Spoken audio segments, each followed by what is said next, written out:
Welcome everyone. We are here at Core Principles with the founder, Haylin. Thanks so much for meeting with us today. How did Core Principles get started?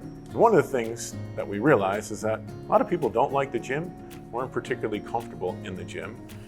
And we also realized that there was a clear gap in the market, people that were underserved, and those were particularly people over 50. Most fitness marketing is about guys with chiseled muscles with their shirts off, women with very little clothing on, and that is not the reality of where most people are at, especially for folks after 50. And that sort of dovetailed with my mom, who is nearing age 70, and she realized she needed to really take care of herself. So she was asking me, where can I go? How can I improve my fitness?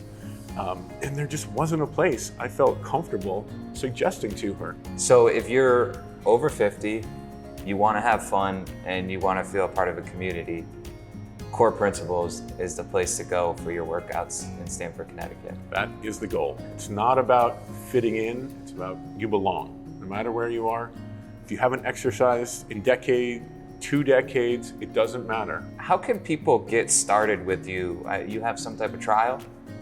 Yes. We found over time, the easiest way for people to get started is with a trial. People are a little bit reluctant. They've tried other gyms before. They've been involved in other programs. Well, none of those things have worked. Why is this gonna work? Well, I'd rather just prove it to you. Rather let you prove it to yourself over 21 days. So we have a trial that we do. It's 21 days long. It allows people to do 9 personal training sessions with us. It comes with a money-back guarantee. And if you're interested in checking it out, you can navigate to trycoreprinciples.com and it'll tell you everything you need to know about our 21-day trial. 9 out of 10 businesses, 9 out of 10 small businesses don't make it past 5 years. What do you think has been one of the keys towards your success to be able to make it through that first 7 years? And what advice would you give to people who are just starting out with all the knowledge that you've accumulated over these 7 years? I will freely admit in our 7 years of business, probably the first 4.5, I didn't really know what I was doing. One skill I had to develop over time, something that I was not comfortable with initially, was actually asking for help. Perhaps there was a bit of an ego in that, but realizing and coming around to the fact that there are people that have done this before me. Asking for help, I now realize is not a weakness, it's an actual strength. And there are so many people out there who are willing to help, who have been helped previously and want to pass that on and help others.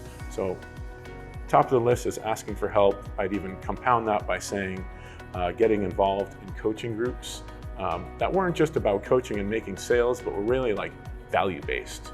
Can you run a solid business and make money, because that's what a business is for, but also have a high set of standards and values, both for the business and your life. What do you say to people who are maybe a little intimidated, maybe a little scared to make the sale, to make the call? How do you get over that fear?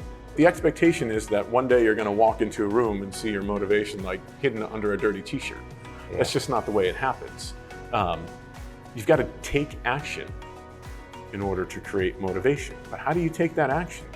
What I've reduced it to is you need some sort of clarity on what is important to you. You need to think about where you want to be, what are the actions of that individual, of your future self, that you need to take in order to become that person. And so, I plainly acknowledge it is hard to get started. Yeah. Anything new is uncomfortable. The only way any of us get good at anything is by practicing. What is something that you really like about Stamford? You live here, you're raising a family here, you have your business here, it's so exciting. What do you like about Stamford the most? I grew up in the woods. I get a little taste of that living up in North Stamford, and come down to the city or downtown and have a little bit more of a city feel. Whenever we drive downtown, my kids ask if we're in New York City. No, we're still in Stamford. Yep. But it's got that nice homey feel. And I do get a chance to talk to a lot of locals who've grown up in Stamford, have been here their whole life. And for those people, it really has a real small town feel. And the same feel I had of growing up in a town of 9,000 people, they have that same feeling here, even though it's a city. So I think there's something really powerful to that. Thanks so much, Haylin. Truly appreciate it. Core Principles, 21-day trial, where can they find that? Trycoreprinciples.com.